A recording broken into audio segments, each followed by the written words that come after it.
Notre intelligence et nos idées sont dépendantes de notre vocabulaire et des mots qu'on utilise. Moins nous avons de mots pour nous exprimer, moins nous avons d'outils pour penser. Avoir du vocabulaire, c'est pouvoir exprimer ses idées et désigner précisément les choses et mieux comprendre leur importance.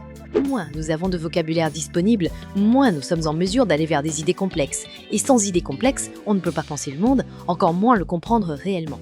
Moins nous disposons de vocabulaire, plus le pouvoir en place est tranquille.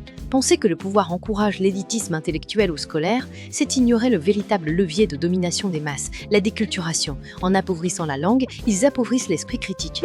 Le problème du langage est au centre du combat pour l'émancipation humaine. Il est le cœur même du projet d'asservissement du système. Il s'agit d'uniformiser les esprits en appauvrissant le langage. Langage pauvre, pensée pauvre.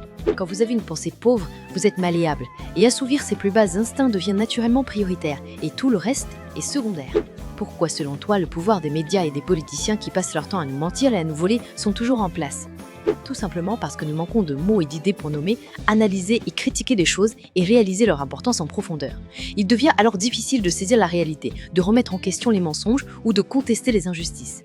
C'est cette incapacité à penser profondément qui permet à ceux qui détiennent le pouvoir de manipuler et d'exercer leur influence sans être réellement confrontés. Par exemple, Marine Le Pen et ses cadres du RN ont volé des millions d'euros et c'est uniquement parce qu'ils savent que le peuple est stupide qu'ils se permettent de minimiser les faits. Nicolas Sarkozy a commis les pires atrocités et pourtant il se présente devant nous sans sourciller, en niant les faits et accusant la justice de vouloir lui faire du mal alors que tout l'accable dans ses nombreux dossiers. Et évidemment, les médias reprennent leurs éléments de langage jusqu'à accuser les juges d'islamo-gauchistes. Jamais ils n'auraient osé cela devant des gens qu'ils considèrent intelligents. Ils comptent sur notre stupidité pour perdurer car face à un peuple éveillé, ils se seraient évidemment exilés de peur d'être lynchés sur la place publique. Enrichir son langage devient alors un acte de résistance, car c'est une condition essentielle pour penser librement et le seul rempart contre les gens malhonnêtes qui cherchent à nous dominer.